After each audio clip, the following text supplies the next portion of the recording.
budget, il y a du budget. On sent qu'il y a du budget. Merci Jeanne de m'aider à avoir peint, c'est ma fille qui m'a aidé à peindre. C'est tout beau. Mais j'en parle pas tout de suite. Je le prends, j'en parle pas tout de suite. Vous verrez ça dans 2 minutes. Ce matin, nous lançons notre nouvelle série de prédications et le thème c'est « Tout va bien ». C'est le thème de ce matin et des prochaines semaines. Tout va bien. Tout va bien, c'est une expression que j'entends, que vous entendez, que vous dites peut-être souvent. Tout va bien. On dit assez facilement tout va bien aux autres. Quand on nous demande comment ça va, la famille, les enfants, le travail, la santé, on dit tout va bien assez facilement. On dit tout va bien aux autres, mais pas seulement. Quelquefois, il nous arrive de dire tout va bien à soi-même. Comme si on essayait de se convaincre que ça va aller, tout va bien se passer. Alors on essaye de se convaincre, on se dit à soi-même tout va bien. Voire même, on ne dit pas seulement tout va bien aux autres et à soi-même, on le dit aussi à Dieu. Nous disons quelquefois à Dieu tout va bien. Pourtant, ce n'est pas forcément la vie des autres et la vie de Dieu. Quand on se regarde les uns les autres, on s'observe et puis le temps passe et les autres voient bien que tout ne va pas bien. On le voit dans vos réactions face à certaines décisions à prendre. On le voit dans la manifestation de certaines émotions. On le voit dans certaines difficultés à prendre des décisions qui pourraient paraître simples. On le voit dans un énervement, on le voit dans les murmures, on le voit dans l'agacement, on le voit dans la colère, on le voit dans le désespoir, on le voit dans le stress, on le voit dans l'anxiété. Et pourtant, nous disons tout va bien. Mais les autres voient autre chose. Ça, c'est ce que les autres voient. Mais je crois que Dieu voit encore plus. Dieu connaît parfaitement nos pensées. Et il sait tout ce qu'il y a ici. Dieu connaît parfaitement notre intimité. Il sait ce que nous regardons, avec qui nous le regardons. Il sait ce que nous faisons et avec qui nous le faisons. Dieu connaît parfaitement notre vie. Et Dieu, voyant quelle est la réalité de notre vie, peut-être certains conflits toujours pas résolus, peut-être certains penchants pour le murmure, peut-être que Dieu voit certaines dépendances, peut-être que Dieu voit certains manques d'intégrité, peut-être que Dieu voit des blessures toujours pas guéries, peut-être que Dieu voit nos traumas toujours pas résolus, peut-être que Dieu voit que nous ne témoignons toujours pas, que nous ne sortons toujours pas de notre zone de confort, et Dieu connaît tout cela, et Dieu, tout-puissant, fidèle comme un père, s'approche de nous comme une force d'intervention, prêt à dire « je peux changer ta vie, je peux intervenir ». Et voici quelle est notre réaction. Non, Dieu, tout va bien. Tout va bien. Moi, je n'ai pas besoin de me repentir spécifiquement. Je n'ai pas besoin de demander pardon. Je n'ai pas de problème de dépendance, pas de problème d'intégrité, pas de problème de non-pardon. Et d'ailleurs, je ne me sens pas si coupable que ça. Et d'ailleurs, je ne me sens pas si mal que ça. Et moi, mes dernières blessures, ça remontait à longtemps. Donc non, Dieu, tout va bien. Et on dit aux autres, et on se dit à soi-même, et on dit à Dieu, tout va bien. Et toutes les fois où Dieu pourrait faire quelque chose dans notre vie, on dresse un bouclier, on tente de se protéger, et on empêche Dieu de faire ce qu'il pourrait faire. Et on voit du début jusqu'à la fin de la Bible un Dieu capable de changer les profondeurs de nos cœurs. Peu importe la complexité, peu importe la perdition que nous pourrions avoir, il peut le faire, mais nous dressons un bouclier et nous ne laissons pas Dieu faire.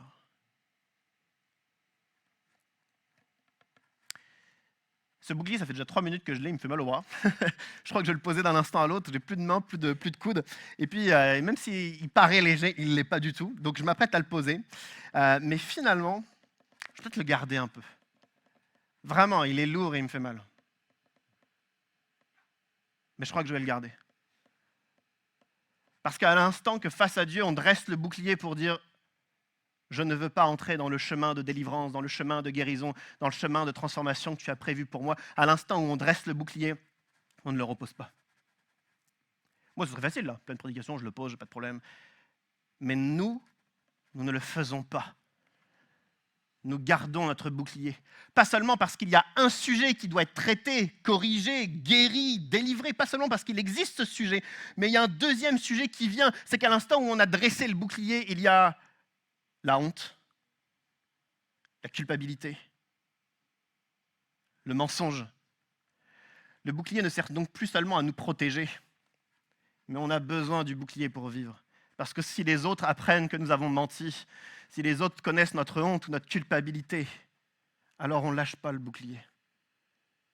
On ne lâche pas le bouclier. Moi, je m'y connais en bouclier qui empêche Dieu de passer parce que c'est une bonne partie de ma vie et encore et encore et encore. Je crois que la vie chrétienne, c'est une capacité à abandonner ce bouclier et à laisser Dieu perforer notre vie et à accepter d'entrer sur le chemin qu'il veut pour nous.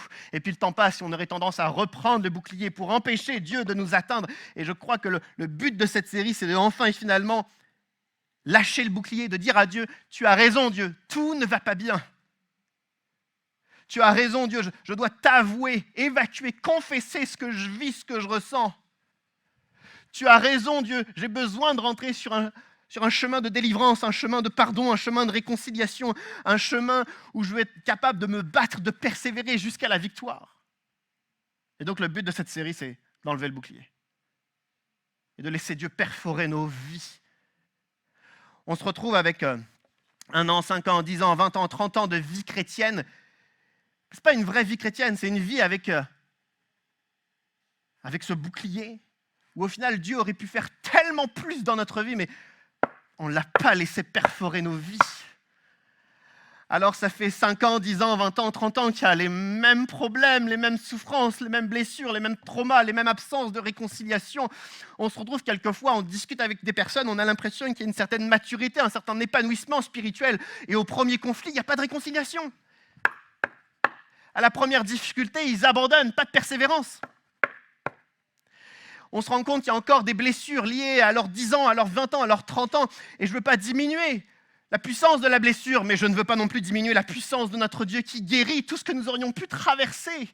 Alors j'aimerais qu'ensemble, on puisse apprendre à baisser le bouclier et à dire à Dieu, non, tout ne va pas bien. J'enlève cette main qui me protège, qui me camoufle, et j'accepte que Dieu fasse le ménage qu'il doit faire dans ma vie.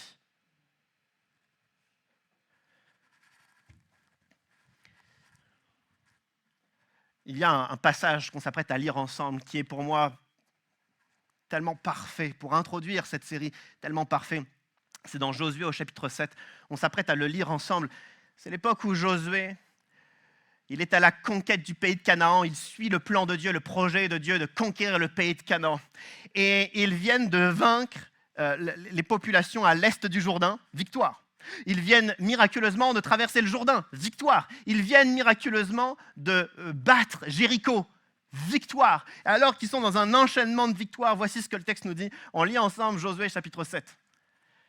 Les Israélites commirent un acte d'infidélité au sujet des biens voués à la destruction. Akan, fils de Carmi, petit-fils de Zadi et descendant de Zérach de la tribu de Juda, prit des biens ainsi consacrés. Et la colère de l'Éternel s'enflamma contre les Israélites. De Jéricho, Josué envoya des hommes vers Haï, qui est situé près de Beth-Aven à l'est de Bethel. Il leur dit, montez, explorez le pays. Ces hommes montèrent explorer Haï. De retour vers Josué, ils lui dirent, il est inutile de faire monter tout le peuple à l'attaque. 2000 ou 3000 hommes suffiront pour battre Haï. Ne donne pas cette fatigue à tout le peuple, car eux sont en petit nombre. Ainsi, 3000 hommes environ se mirent à marcher. Mais ils prirent la fuite devant les habitants d'Haï. Les habitants d'Haï leur tuèrent environ 36 hommes. Ils les poursuivirent depuis la porte de la ville de Shebarim et les battirent à la descente. Le peuple perdit courage et il se liquéfia. Le texte nous apprend que Josué, après un enchaînement de victoires, alors qu'ils sont en train de faire leur progression dans le pays de Canaan, c'est parti, c'est la prochaine étape, ils vont conquérir la ville de Haï. Et alors qu'ils se projettent vers la ville de Haï, on voit les différentes étapes de Josué. Josué envoie des explorateurs, ils reviennent et ils se laissent conseiller. Et finalement, il envoie 3000 soldats, et alors qu'ils sont dans un enchaînement de victoires, on imagine que ça va être une 4e victoire, une énième victoire. Et contre toute attente, c'est la défaite. Contre toute attente, le peuple fuit, 36 hommes sont morts, et tout le peuple perd courage, il se liquéfie. Pourquoi ? Que se passe-t-il ? Pourquoi une défaite soudain ? Le texte nous le dit. C'était le tout début, c'était les premières phrases. Le texte nous dit que Akan, un des membres du peuple, Akan il a volé des biens voués à la destruction. Dieu, divin pédagogue, savait que le peuple n'était pas encore mature, il fallait donc détruire le butin de Jéricho. Mais alors que tout le monde détruit le butin de Jéricho, il y en a un, Akan, qui prend une partie du butin, argent, lingots d'or et manteau, il le cache sous sa tente, il le cache sous la terre. Et donc on a Akan le voleur, Akan qui fait un acte d'infidélité, la Bible nous dit, Akan qui désobéit à Dieu. On a d'un côté Akan qui désobéit à Dieu, et d'un autre côté Josué et tout le peuple qui disent « C'est bon, on peut partir pour la ville de Haï? Est-ce qu'on est prêt? Est-ce que tout est prêt? Est-ce qu'on peut avancer ?» Et Akan, il sait qu'ils ne peuvent pas avancer parce qu'il a désobéi. La présence de Dieu n'est plus sur le peuple. La bénédiction et la faveur de Dieu n'est plus sur le peuple. Alors Akan, il sait la vérité. Mais qu'est-ce qu'il va faire? Rien. Il va se taire. Alors Josué dit, c'est parti, envoyons des explorateurs. Les explorateurs reviennent, ils se laissent conseiller. Il entend les conseils. Est-ce que tout le monde a donné son conseil? Est-ce que Akan n'aurait pas, lui, un conseil à donner? Est-ce qu'il n'aurait pas quelque chose à dire? Mais non, Akan garde le silence. Alors, c'est parti, Josué, il envoie les 3000 soldats. Les soldats sont sur le champ de bataille. Est-ce que Akan n'aurait-il pas quelque chose de pertinent à dire? Mais il ne dit rien. Il croit qu'on peut avancer dans la ville. Il croit qu'on peut passer d'une ville à une autre comme si de rien n'était. Et au moment où le rapport militaire arrive, ils apprennent leur défaite, la fuite. 36 hommes meurent. Voici ce qui m'interpelle. Akan, pourquoi gardes-tu le silence? Alors là, la désobéissance d'Akan, l'infidélité d'Akan, il a volé quelque chose, il désobéit à Dieu. On pourrait en parler, mais ce n'est pas tant ça qui m'interpelle parce que si je suis honnête, si nous sommes honnêtes, il nous arrive d'être des Akan, c'est-à-dire de désobéir, d'être infidèles à Dieu, de manquer d'intégrité, de nous éloigner de Dieu. Mais nous qui connaissons Dieu, notre réaction devrait être, nous qui connaissons Dieu, à l'instant de la faute, c'est de demander pardon à Dieu, de faire réparation et de demander à Dieu de changer notre vie afin que nous ne puissions pas retomber. Akan a désobéi. Mais a-t-il demandé pardon? A-t-il corrigé la situation? Akan connaît Dieu. Il a vu le miracle de Jéricho, il a vu le miracle du Jourdain. Et son père a vu des miracles pendant 40 ans dans le désert. Son grand-père a vu le miracle, les 10 plaies prodigieuses en Égypte. Il a vu le passage de la mer Rouge. Son grand-père, sa famille est baignée, imbibée par la présence miraculeuse de Dieu encore et encore. Mais à l'instant où il désobéit, il ne se tourne pas vers Dieu. Il cache dans sa tente, il cache sous la terre et il garde le silence. Je crois que nous sommes Akan. Parce qu'on croit qu'on peut avancer dans la vie. On peut se marier, on peut avoir des enfants, on peut changer de travail, on peut avoir une bonne santé, on peut se projeter dans la vie, on peut servir dans l'église, on peut avancer encore et encore et encore. Même si dans le secret, on a désobéi. Même si dans le secret, on n'est pas rentré dans le chemin que Dieu avait pour nous. Même si on n'a pas persévéré là où Dieu nous a demandé de persévérer. Même si Dieu nous avait appelés à entrer sur un chemin de délivrance, un chemin de guérison de nos traumas et blessures, même si Dieu nous appelait sur un chemin de vérité, même si Dieu nous appelait sur un chemin, on n'a pas pris ces chemins, on a désobéi et on pense comme Akan qu'on peut avancer. On peut passer comme Josué, de Canaan à Haï comme si de rien n'était. Lui, Akan, il connaît la vérité. Il sait que parce qu'il a fait, la bénédiction et la faveur de Dieu a été retirée. Mais il garde le silence. Gardons-nous le silence. Encore combien de temps allons-nous garder le silence? On pense qu'on peut avancer, on peut se projeter dans la vie, et qu'au final, c'est peut-être pas si grave que ça. Si nous avons désobéi, si nous sommes pécheurs, ou si Dieu avait prévu un chemin pour nous guérir intérieurement et qu'on n'a pas pris ce chemin. Si Dieu avait un chemin pour nous permettre de changer notre caractère, pour nous purifier de tout murmure ou de toute pensée toxique, Dieu avait ces chemins-là pour nous. Mais toutes les fois où nous n'avons pas pris ce chemin, toutes les fois où nous avons désobéi, on a cru trop souvent comme Akan qu'on pouvait continuer à avancer comme si de rien n'était. Ainsi, le temps passe, 1 an, 2 ans, 5 ans, 10 ans, et on avance comme des Akan, pensant que c'est pas si grave. Après tout, c'est caché. C'est sous la terre, c'est sous la tente.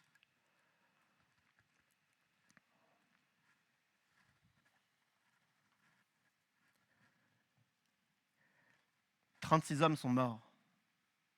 Le peuple perd courage. Le peuple est liquéfié. Le peuple prend la fuite. À cause de ce que Akan a fait. En fait, Akan est persuadé que garder le silence, c'est pas grave. Mais je crois que tant qu'on garde le silence, tant qu'on n'entre pas dans le chemin que Dieu veut que nous puissions prendre, on marche vers une catastrophe. Elle n'est peut-être pas tout de suite. Certains, la catastrophe, la voient 24 heures après, ou un mois après, ou un an après, ou 10 ans après. Mais je crois que la catastrophe arrive tant que nous n'entrons pas dans le chemin que Dieu a prévu pour nous. Et puis, il y a quelque chose dans le passage que nous avons lu que je trouve subtil et tellement puissant. Vous savez, il y a les explorateurs qui viennent voir Josué et ils ont mesuré, et ils ont estimé que 2000 ou 3000 soldats, ça allait suffire. Ils ont certainement raison dans leurs calculs. Mais voyez-vous, ce conseil, je le trouve tellement subtil et pourtant je crois que l'adversaire vient utiliser ce conseil pour nous murmurer aux oreilles. Quand l'adversaire murmure aux oreilles d'Akan et que l'adversaire lui dit « Tu vois, 3000 hommes, ça va suffire pour vaincre Haï. Avec 3000 hommes, on ne sera pas dans la défaite. Avec 3000 hommes, on va réussir. » Tu vois, Akan, ce n'est pas une question d'obéissance ou de désobéissance, la victoire. Non, c'est une question du nombre de soldats. C'est une question d'argent dans le projet. C'est une question de bonne valeur que tu as. C'est une question de ce que toi, tu es capable de faire.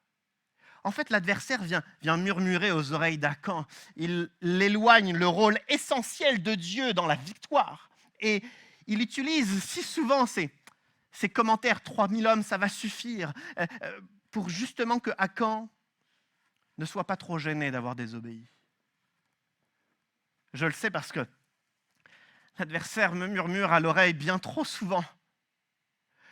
Il tentant d'éloigner le rôle essentiel de Dieu en disant que mes désobéissances d'aujourd'hui ou mes potentielles désobéissances de demain, mon manque de foi, mon manque de lutte, mon manque de courage, c'est pas grave. L'essentiel, c'est le nombre de soldats, ça va être l'argent, ça va être les stratégies, ça va être la gestion relationnelle, ça va être tout ça important. Ce n'est pas le rôle de Dieu qui est important, c'est tout le reste. Et l'adversaire vient murmurer à nos oreilles et au final, à un moment donné, on commence à y croire à ce qu'il dit de telle sorte que désobéir, c'est plus très grave. C'est caché après tout. Personne ne le sait. Et comme dit Satan qui murmure à nos oreilles, il y a de grandes chances qu'on ait la victoire. Et je me retrouve, comme nous nous retrouvons quelquefois, persuadés que le pas de côté que nous avons fait n'est pas grave. Que l'absence de guérison intérieure que Dieu voulait nous faire entrer, c'est pas grave si nous ne sommes pas entrés. Que l'ensemble des pas de côté que l'on fait qui nous éloignent de Dieu, on finit par dire c'est pas grave. C'est pas grave. Et je suis persuadé que Akan, comme moi si souvent, comme peut-être vous si souvent, au lieu de se repentir, il entend la voix, le murmure de l'adversaire qui lui dit « C'est pas grave, 3000 soldats, ça va, on va avoir la victoire. » J'ose dire non. Non, le temps passe alors qu'on pense qu'on va avancer, réussir à avancer dans la vie. Ça ne va pas fonctionner. Un jour, la catastrophe va arriver.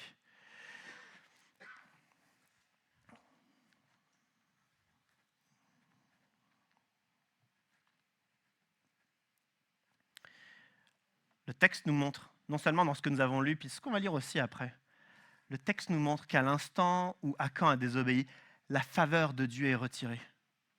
La faveur de Dieu est retirée. Ils ont la défaite.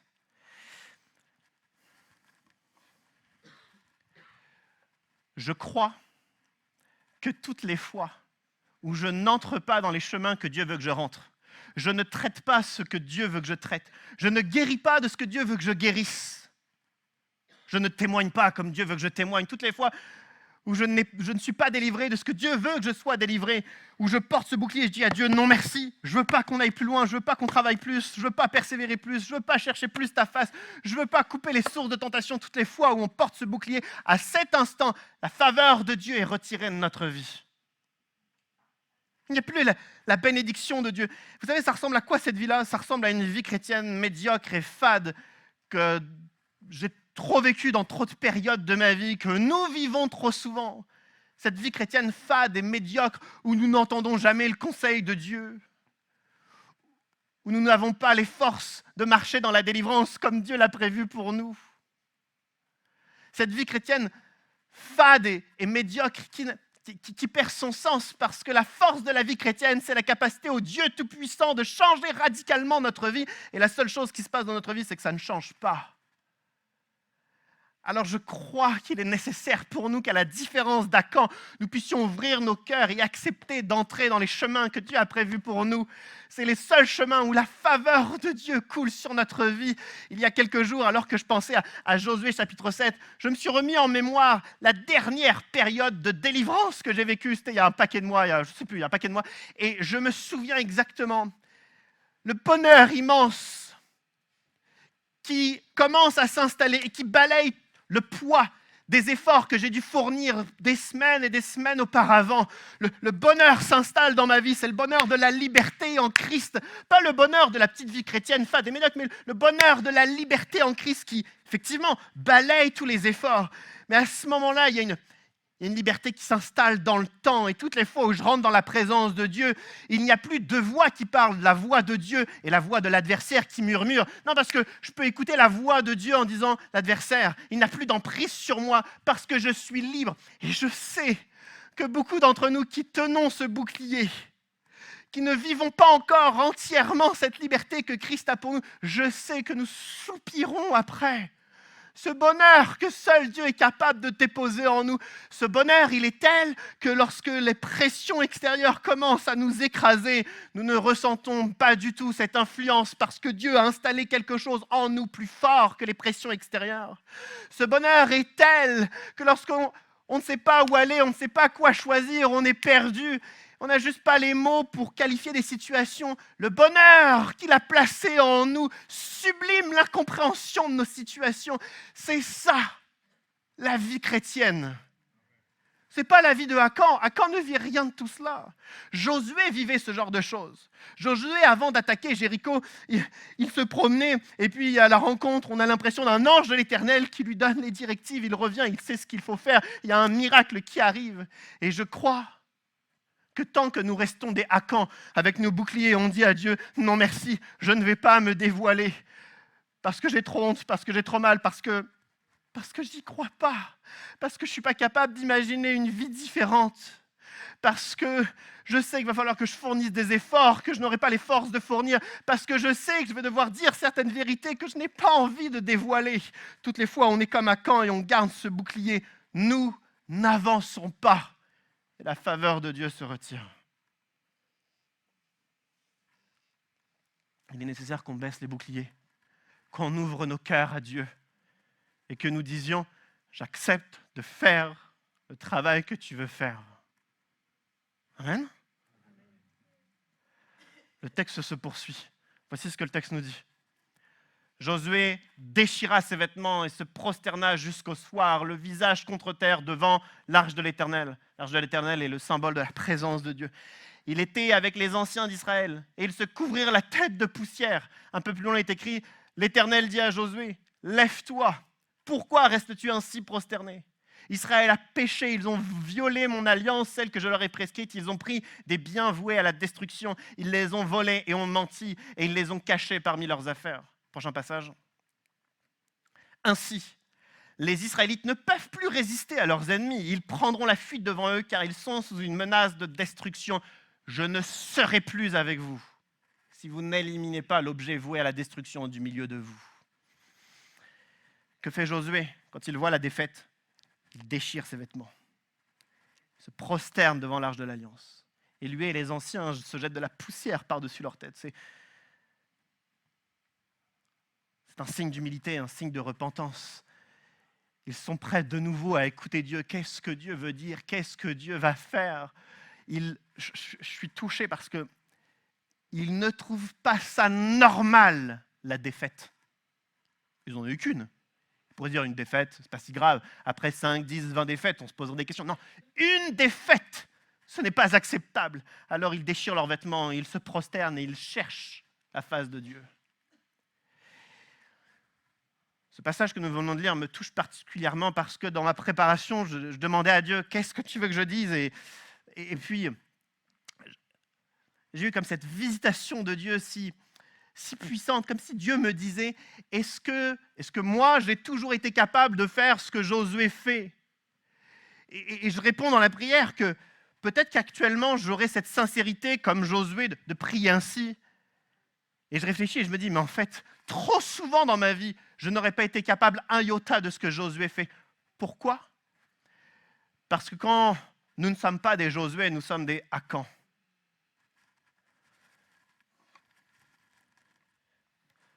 On est des Acans.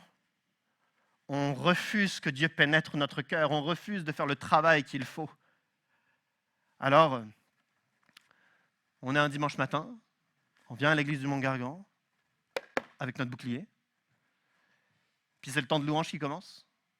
Alors clairement, on ne va pas lever les mains longtemps avec un bouclier, ça je vous le dis. Mais ce n'est pas juste un symbole, c'est vrai.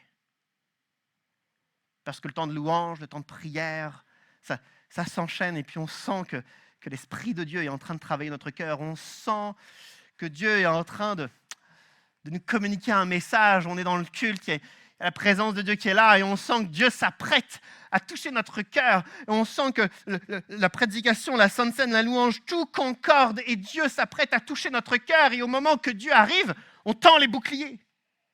Quelquefois même en église entière, on tend les boucliers. Vous pensez qu'Acan passe de bons moments dans la présence de Dieu ? Il est rongé par la honte et la culpabilité. Il est gêné dans la présence de Dieu. Je le sais parce que je l'ai été, parce que vous l'avez été. Gêné dans la présence de Dieu. Et j'ai entendu tellement de fois ce genre de témoignages de personnes qui aujourd'hui sont libérées, mais qui lorsqu'ils ne l'étaient pas, disaient « je sentais l'Esprit de Dieu » qui voulait me délivrer, me parler, me restaurer. Mais au moment où je chantais la présence de Dieu, je me contraignais. Je me braquais. Et je refusais qu'il fasse plus. C'est normal. On n'est pas à l'aise dans sa présence lorsqu'on porte ce genre de poids. Parce que lorsque ça fait une semaine, un mois, un an, 10 ans qu'on porte un bouclier et qu'on dit à Dieu, qui frappe à la porte de notre cœur, qu'on lui dit non merci, non merci, non merci, la fois où on a envie, cette fois-ci, de baisser le bouclier et qui touche notre cœur, on a tellement dit non qu'on a honte devant Dieu. Alors Josué est capable de déchirer ses vêtements, de prier, de supplier, de prosterner. À quand lui ne serait pas capable ?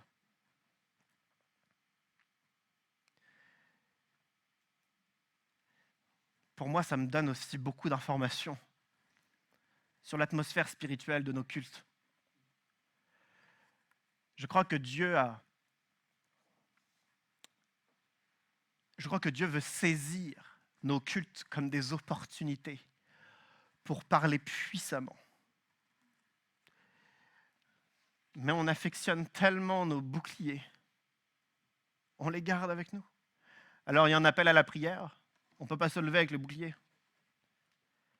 C'est le moment d'entrer un peu plus profondément dans la louange, on ne peut pas. On a tellement dit non à Dieu qu'on ne peut pas rentrer dans la louange. Et puis il y a le prédicateur qui dit quelque chose, on sent que ça nous touche, mais on tient fortement notre bouclier. Et on se retrouve avec des cultes où une fois de temps en temps c'est bien, et une fois de temps en temps, ouais, c'est intéressant, mais Dieu aurait voulu faire plus.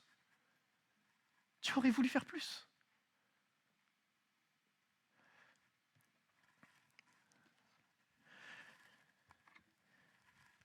Je pense à cette image de Dieu qui frappe à la porte de notre cœur et qui voudrait entrer pour y faire le ménage, pour y guérir ce qui doit être guéri, pour y transformer ce qu'il voudrait transformer. Et il frappe un jour et on dit non, tout va bien. Et il frappe le deuxième jour et le troisième jour. Et je sais que plusieurs sont dans cette situation où on dit non à Dieu. Mais voici ce que moi, il s'est passé quand une des fois où Dieu m'a permis d'être délivré de quelque chose, c'est qu'à force de dire non à Dieu et de le voir frapper à la porte de mon cœur, encore et encore et encore, j'ai plus eu envie de dire non, J'ai baissé le bouclier. Non pas pour moi-même. Ça me plaisait charnellement d'être éloigné de Dieu. La chair est une sorte de plaisir. Ça me plaisait d'être éloigné de Dieu. Je n'ai pas dit oui à Dieu pour mon propre plaisir, mais j'ai vu tout l'amour de Dieu qui, jour après jour, il veut nous donner une nouvelle opportunité. Et il frappe encore à nos cœurs. Et nous, on résiste. Et qu'est-ce qu'il fait? Il revient. On dit non, il revient. Il quitte son ciel pour nous atteindre. On dit non, et il revient. Il revient nous chercher. Et tant que nous ne sommes pas ces enfants qu'il pourrait approuver, tant que nous ne sommes pas ces enfants à son image, il frappe encore. Et moi, quand j'ai compris cet amour qui dépasse tout ce que j'attendais, tout ce que j'imaginais, j'ai dit oui. Alors, ma question, c'est: vous allez dire non encore combien de temps? Vous allez dire tout va bien encore pendant combien de temps? Dieu ne va pas se lasser. Par contre, il arrivera un jour une catastrophe, si on continue à dire non. Dans ce passage, 36 hommes sont morts. Alors un jour, il arrivera une catastrophe. Tant que la catastrophe n'est pas arrivée, oh, Dieu frappe. Dieu frappe. J'aimerais que nous puissions ouvrir la porte de nos cœurs. Et que dans la louange avec Dieu, dans la prière, dans l'adoration, dans la prédication, dans les appels à la prière, seul avec lui, seul dans notre voiture, dans la louange, peu importe, que nous puissions dire oui. Et accepter, même si ça nous coûte, même si ça va être un combat à long terme, que nous puissions entrer dans ce chemin de guérison, de délivrance que Dieu a prévu pour nous. Le passage se termine ainsi. Est-ce que Jo, tu peux revenir pour jouer juste tranquillement la guitare? Okay. Le passage, on l'a lu, et le passage nous dit: alors que Josué déchire ses vêtements, Josué se prosterne, et Dieu répond. On a eu la réponse de Dieu. Les premiers mots de Dieu sont: Josué, lève-toi, pourquoi restes-tu prosterné? Alors moi, ça me fait toujours sourire quand je vois la capacité de Dieu à dire la vérité, quelquefois un peu trop directe à mon goût. C'est-à-dire que Josué est en train de déchirer ses vêtements, il est dans une démarche tellement sincère d'humilité, de supplication, et Dieu dit: pourquoi es-tu prosterné? Et Dieu poursuit en disant: je ne serai plus avec vous tant que vous n'éliminerez pas ce qui doit être éliminé. C'est-à-dire que la supplication de Josué n'est pas agréable à Dieu tant que le peuple ne marche pas dans l'obéissance, tant que le peuple n'élimine pas le butin qui était voué à la destruction. Et ça, je trouve ça fort. Parce que moi, je serais le premier à dire à Josué: quelle supplication, quelle sincérité. Et Dieu dit non. Ce qui est le plus important pour Dieu, bien avant la supplication, la prière, l'assiduité, la générosité, le service, je ne sais quoi, bien avant tout cela, ce qui est le plus important pour Dieu, c'est de voir ses enfants aller dans la bonne direction.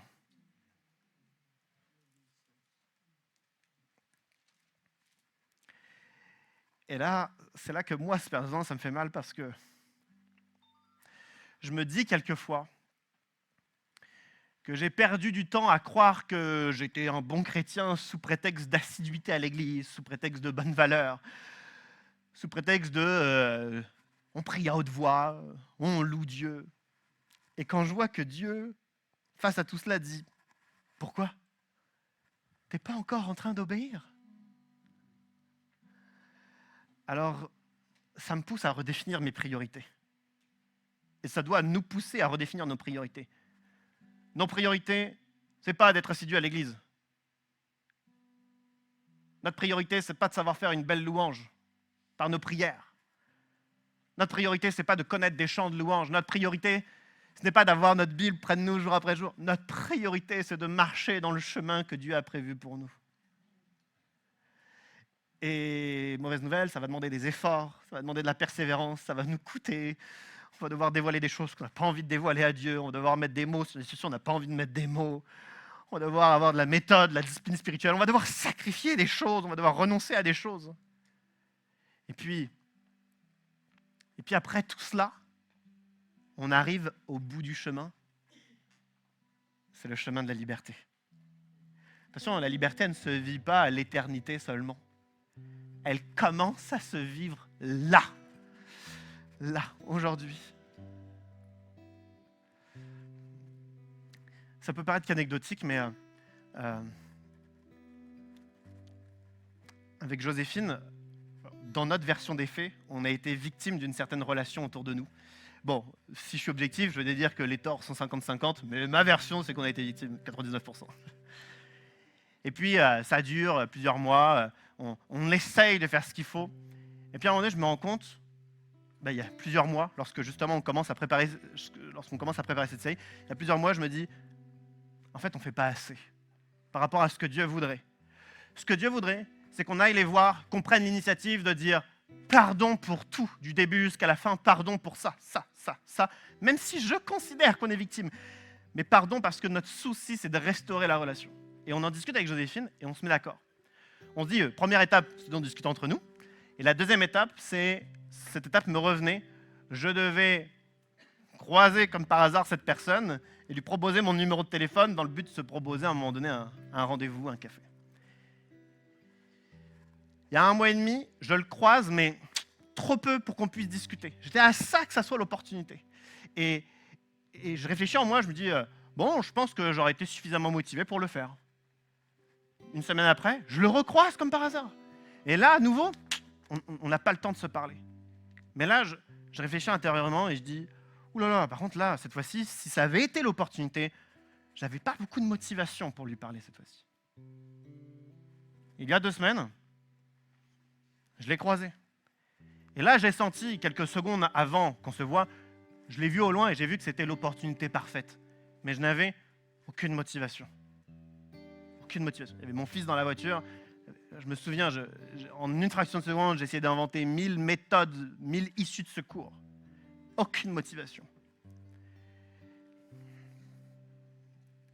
Et je dis à Dieu, si je ne t'obéis pas pour ça, qui honnêtement, c'est pas si difficile ce que je devais faire, mais si je ne t'obéis pas sur ça, je sais que ta faveur va s'éloigner de moi.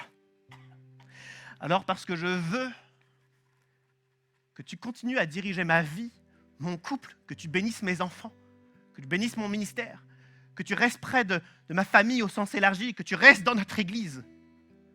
Même si je n'ai pas envie de le faire, je le ferai quand même. Je sors de ma voiture, je vais aller te voir, je n'avais pas envie de le faire et je dis à Dieu, c'est pour toi que je le fais, parce que moi je n'ai pas envie de le faire. J'ai fait ce qu'il fallait.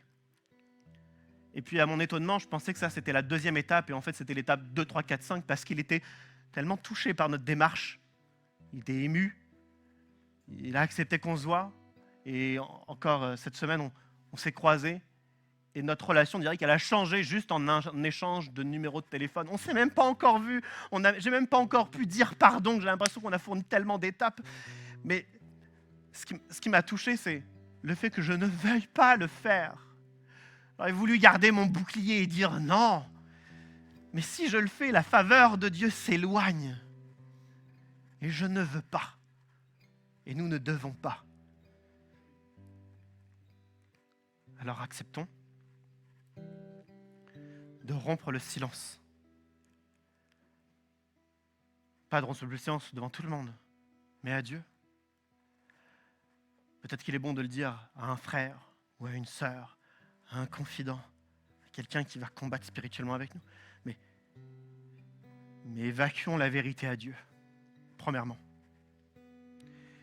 Deuxièmement, disons à Dieu, je sais que tu vas m'envoyer sur un chemin que je vais détester, parce que ça va me demander de l'effort, de la vérité, du combat, de la discipline. Mais j'y entre. Y a-t-il des soldats de Christ qui vont entrer dans un chemin pénible? La troisième chose qu'on va dire à Dieu, c'est que je sais qu'à la fin, je vais être plus libre que jamais. Moi, quand je pense à cette liberté, je pense à Moïse qui descend du Sinaï après sa révélation et son visage rayonne. Pourquoi? Parce qu'il était face à face avec Dieu dans sa gloire.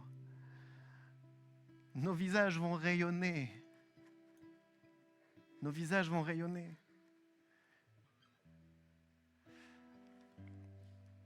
Alors, Jo va continuer à jouer. On va peut-être entrer dans un chant ensemble, le chant de consécration qu'on a chanté tout à l'heure. Mais j'aimerais que tous ensemble, nous puissions faire peut-être quelque chose que nous ne faisons pas. Baisser le bouclier. d'une façon si simple, on se mettra debout, juste à notre place, pas plus. On se mettra debout. Quand on va se mettre debout, ça va vouloir dire une chose. Ça va vouloir dire, Dieu, j'accepte d'entrer dans ce chemin pénible. J'accepte d'y entrer, même si ça va me coûter, même si ça va être long, mais j'accepte d'y entrer parce que je sais que tu as une guérison, une délivrance, un réconfort pour moi. Alors j'y entre, même si c'est difficile. J'aimerais qu'on ferme nos yeux, je vais prier, puis ensuite je vais vous inviter à vous lever. Ne vous levez pas tout de suite. Notre Père...